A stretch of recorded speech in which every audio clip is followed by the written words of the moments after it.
Assalamualaikum warahmatullahi wabarakatuh, anak-anakku sekalian. Baiklah, kali ini kita lanjutkan pembelajaran tentang lembaga-lembaga atau organisasi-organisasi kerjasama internasional.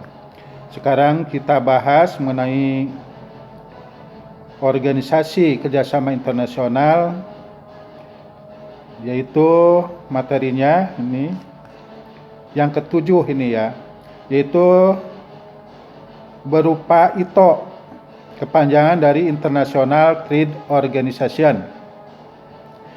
Tujuan didirikannya ITO ini adalah untuk memajukan perdagangan internasional. Pada tahun 1948, ITO Charter ditandatangani oleh 53 negara anggota di Havana. Kesepakatan ini menciptakan suasana perdagangan internasional yang dapat membatasi atau mengadakan peraturan yang memperlancar pertukaran barang-barang internasional. Kemudian organisasi yang ke-8 yaitu ILO, kepanjangan dari International Labour Organization. Pada tahun 1919, ILO didirikan sebagai bagian dari persetujuan Versailles setelah Perang Dunia ke-1. Akhirnya lembaga ini menjadi bagian dari PBB setelah pembubaran LBB di penghujung Perang Dunia Kedua.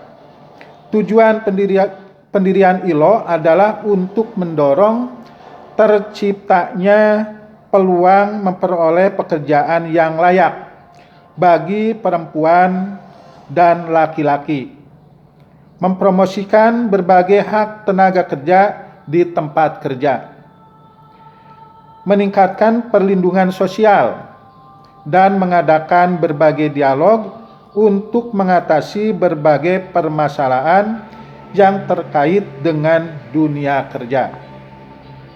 Kemudian organisasi yang ke-9 yaitu OPEC, kepanjangan dari Organization of Petroleum Exporting Countries.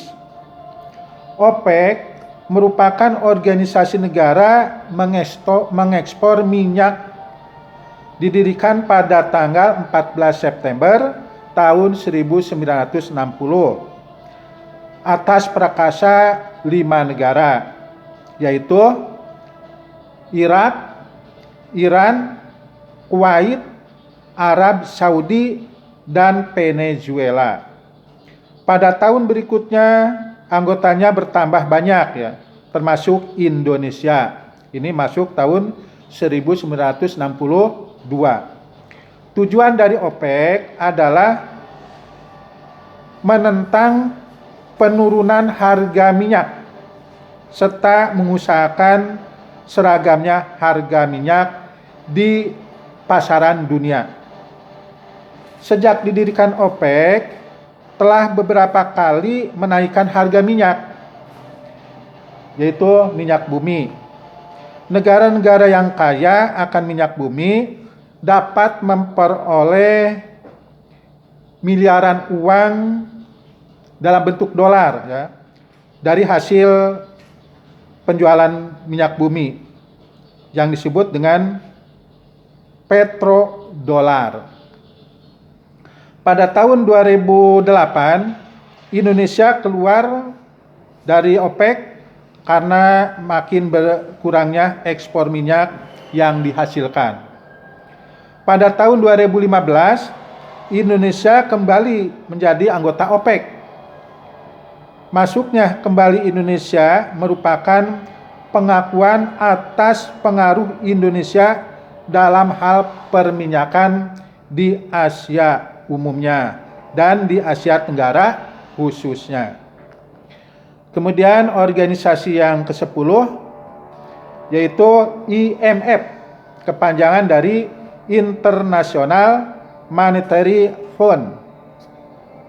IMF dibentuk berdasarkan perjanjian di Bretton Woods, Amerika Serikat pada bulan Juli tahun 1944 dan mulai bekerja pada tahun 1947.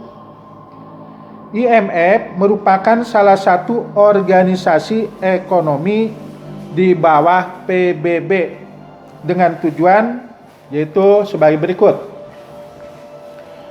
memberikan kredit kepada negara-negara anggota untuk memperbaiki neraca pembayaran yang telah tidak seimbang. Berikutnya, memajukan kerjasama internasional di bidang moneter atau keuangan. Lalu, mengembangkan perdagangan internasional. Negara-negara anggota IMF diwajibkan membayar dana yang akan digunakan sebagai cadangan internasional bagi negara anggota yang bersangkutan. Negara anggota yang mengalami neraca pembayaran tidak seimbang berhak meminta kredit dari IMF.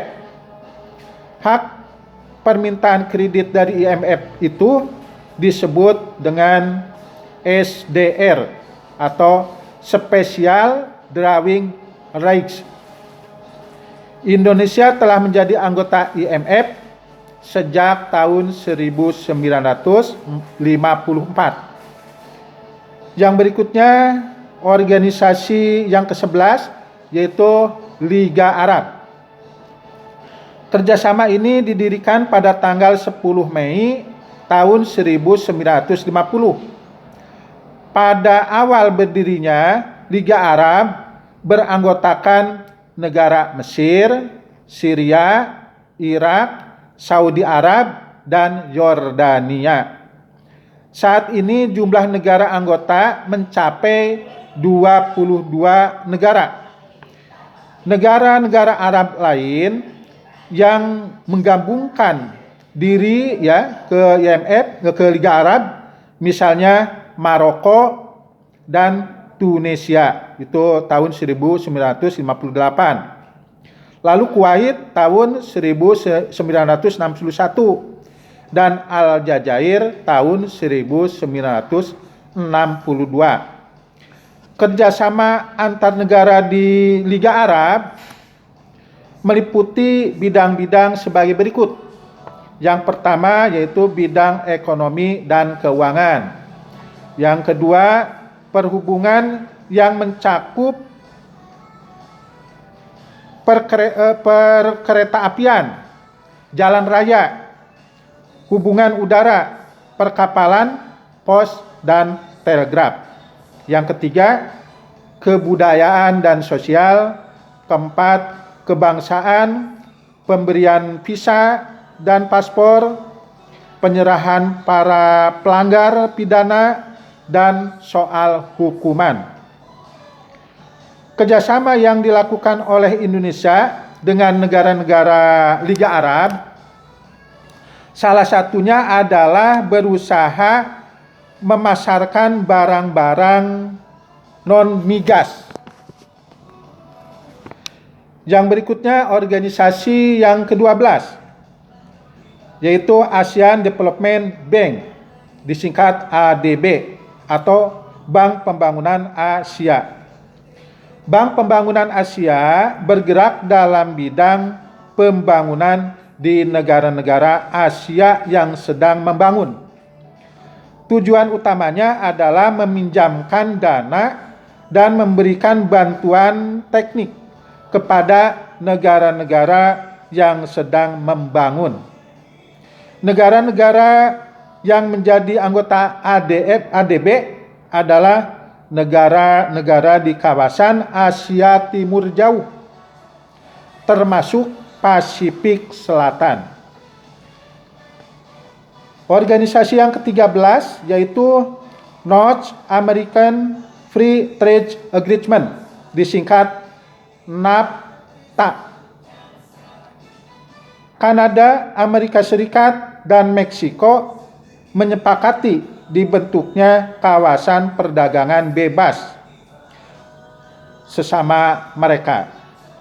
NAFTA pada tanggal 12 Agustus 1992, walau baru aktif, ya aktifnya itu tahun 1994. Ini AFTA mempunyai tujuan, yaitu sebagai berikut.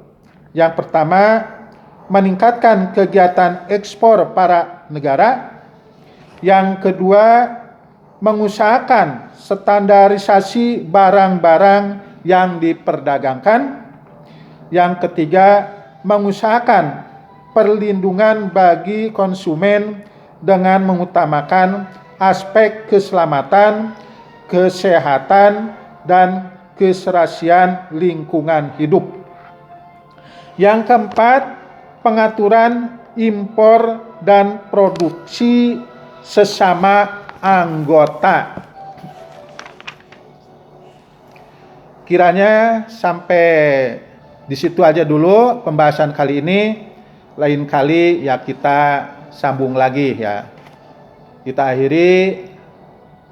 Akhirul kalam. Assalamualaikum warahmatullahi wabarakatuh.